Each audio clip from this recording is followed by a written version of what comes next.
Nous avons décidé, tout soudain, de sortir du bois et de prendre d'assaut Madame Le Pen. Ah, quelle surprise ce fut!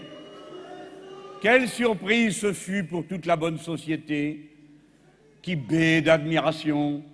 Je m'inquiète de voir qu'à la suite de leur chef, qui lit le journal pendant qu'on organise le débat télévisé, qui se tire une balle dans le pied tout seul, qui est obligé d'appeler papa à la rescousse.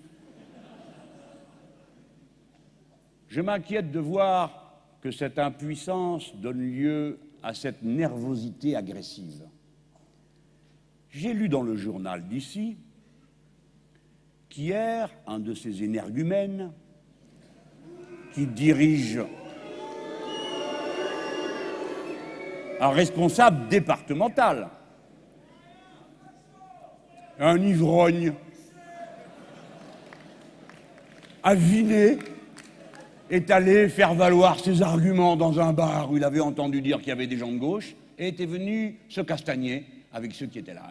Et ce matin, une fois que la plainte a été portée contre lui, vu qu'il a frappé à peu près tout le monde, ce qui montre le niveau d'activité du Front National, il dit « Oh, je suis désolé, bien sûr, j'avais un couteau et un tire-bouchon dans ma poche comme tout le monde. » Comme tout le monde.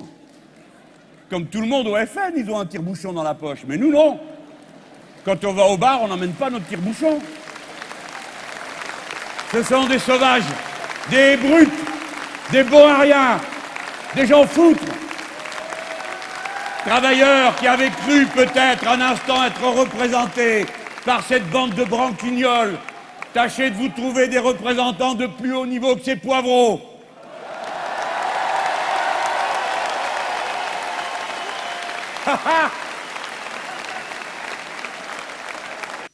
La dernière fois, ça a été la fois de trop. C'était déjà un Français qui présidait, il s'appelait Camp-Dessus. Un homme très intelligent, qui donne des conseils encore maintenant. Il avait ruiné, si mes souvenirs sont bons, 3 pays en Asie, le Mexique, et aussi provoqué la crise en Russie. Maintenant, il est conseiller social du pape, ça ne s'invente pas. Il a beaucoup à se faire pardonner, je crois. Hein. Et là, tchouk, la dernière, elle a 45%, et la suivante, tchouf, 75%. Pour un énarque, c'est pas très sérieux. Hein. Moi qui suis juste un poète et un philosophe, je sais que l'impôt, il faut le répartir. Donc, nous, il y a 14 tranches. Et aussitôt, il y en a plein qui sont arrivés et qui ont dit « Mais qu'est-ce que vous faites avec ceux qui vont s'enfuir ?» Moi, j'avais la réponse, j'ai dit « Au revoir ». Lui, non.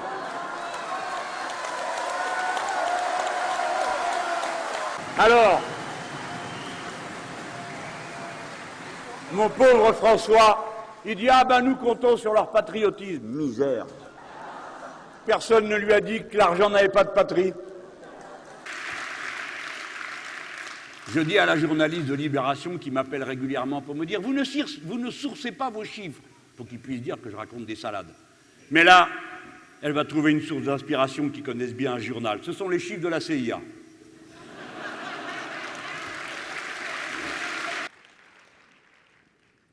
Voici qu'apparaissent les 4 Dalton de l'austérité. Et comme vous le savez, chez les Dalton, c'est le plus petit, le plus méchant.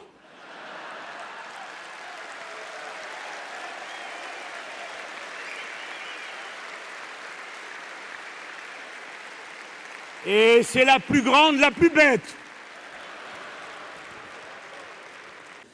Eh bien, à ces ponctions, 30 d'un côté, 20 ensuite, 50 milliards, le président de la République s'est vanté que c'était la plus formidable qui a été faite depuis 30 ans. Je ne sais pas pourquoi il dit 30 ans, parce qu'il y a 30 ans, c'était 1982, ce n'était pas exactement un budget d'austérité.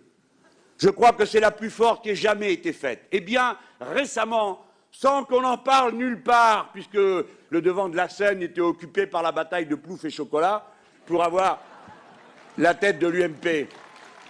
Vous savez, Jean-Luc Mélenchon aime laisser entendre avec sa verve qu'il, lui, c'est un vrai révolutionnaire. Je trouve que Mélenchon est beaucoup plus l'héritier d'une forme de terreur.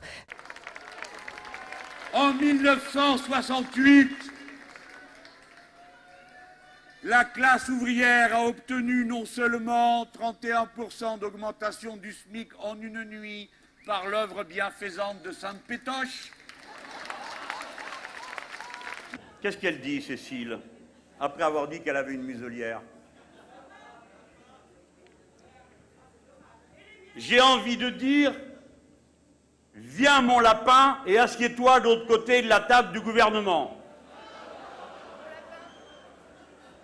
Vous imaginez que je lui dise, viens ma lapine? Ça répond pas. Vous les verrez glapir d'enthousiasme, parce que le peuple n'est pas aussi mobilisé. Faire des bonds de joie, la bouche écumante de joie, comme ce soir, que je n'oublierai jamais, où on me disait à Hénin-Beaumont, alors, vous êtes au tapis, vous êtes au tapis. Il était tellement content, le petit bourgeois péteux, qu'il n'en avait rien à foutre que l'extrême droite soit arrivée à un score pareil. Parce que vous vous rappelez comme on a crié quand M. Fillon avait mis en cause l'accent norvégien d'Eva Joly. Mais jamais on n'aurait cru que Cohn-Bendit, qui voit si vite la paille du populisme dans l'œil du voisin, ne s'apercevrait pas de la poutre machiste qu'il a dans la sienne. Quoi? Il a osé dire à Eva Joly, t'as qu'à aller organiser un référendum en Norvège.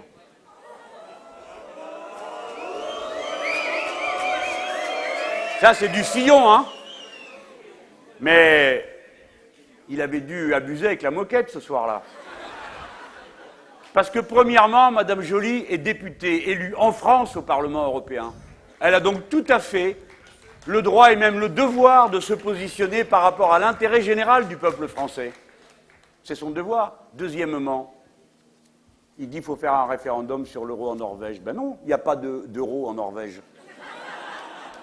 Troisièmement, c'est grave pour un député européen, président de groupe, de ne pas le savoir. Mais qu'est-ce que vous croyez, qu'on aime faire la grève? Ça, c'est les bourgeois qui disent ça. Ils ne la font jamais, ils ne savent pas ce que c'est.